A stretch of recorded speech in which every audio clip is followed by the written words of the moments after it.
125 करोड़ देशवासियों का प्यार न होता, विश्वास न होता,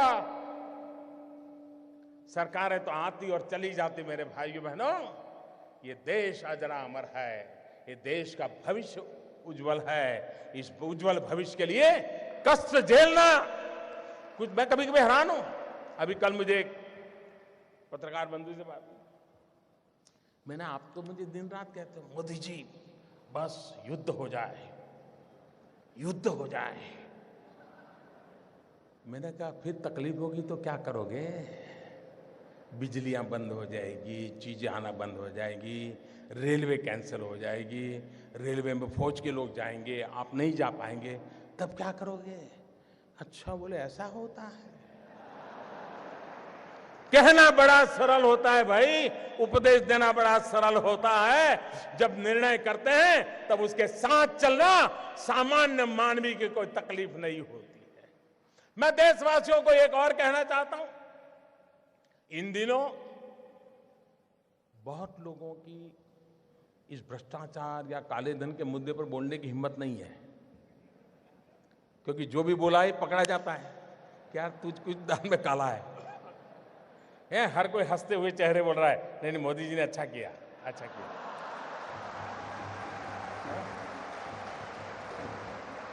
फिर किसी दोस्त को फोन करता है, यार कोई रास्ता है? फिर वो कहता है यार मोदी जी है, सारे सारे रास्ते बंद कर दिए। इसलिए अफवाहें फैलाते हैं। एक दिन अफवाह फैलाई थी नमक महंगा हो गया। अब बताइए भाई, 500 की नोट और 1000 की नोट, कोई है जो 1000 की नोट लेके नमक लेने जाता है? ये इसलिए किया जाता है कि उनको मालूम है कि उनका लूट रहा है। 70 साल से जमा किया हुआ महंगे से महंगे ताले लगाए थे।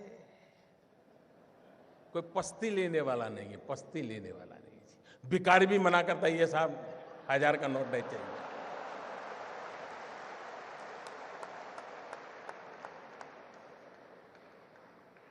भाइयों बहनों, ईमानदार को कोई तकलीफ नहीं है। कुछ लोग अपनी नोट कहते हैं, मुझे सच मालूम नहीं, लेकिन चर्चा चल रही है, कहते 450 में बेच रहा है, कोई 500 की नोट, कोई 300 में दे रहा है। मैं देशवासियों कहता हूं, आपका 500 रुपये में से एक नया पैसा कर्म करने की ताकत किसी की नहीं है। आपका 500 रुपया मतलब 499 एंड 100 पैसा पक्का।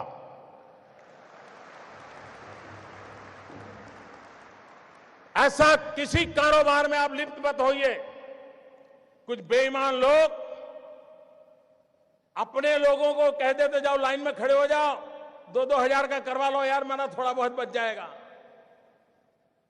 और दूसरा, भाइयों बहनों, मेरा सबसे आग्रह है, हो सकता है आपको पता भी न हो, शायद आपके चाचा, मामा, भाई, पिताजी जिनका स्वर्गवास हो कुछ करके गए हो, आपका कोई गुनाह ना हो, बस आप बैंक में जमा कर दीजिए, जो भी दंड देना है दंड दे दीजिए, आप मुख्य धारा में आ जाइए, सबका भला है।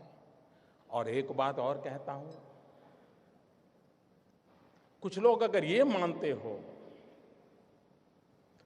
कि आगे देखा जाएगा, तो कम से कम वो मुझे पहचान ले।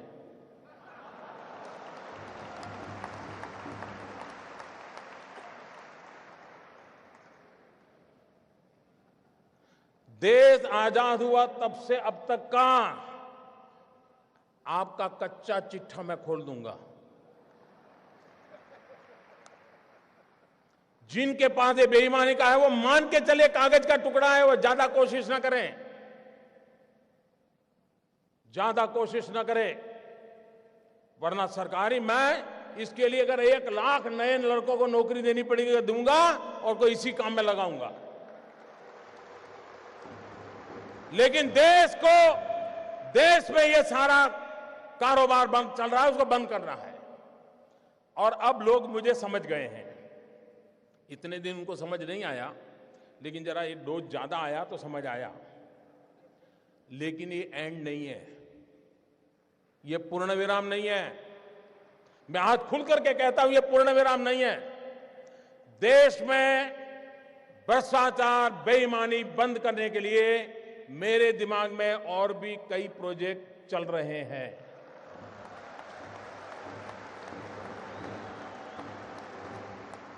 ये आने वाले हैं। ये ईमानदार लोगों के लिए मैं कर रहा हूं जी, देश के गरीब लोगों के लिए कर रहा हूं। मेहनत करके जिंदगी गुजार रहे हैं, उनको अपना घर मिले, उनके बच्चों को अच्छी शिक्षा मिले, उनके घर में बुजुर्गों को अच्छी दवाई मिले, इसके लिए मैं कर रहा हूं। मुझे गोवा वासियों के आशीर्वाद चाहिए। आप खड़े होकर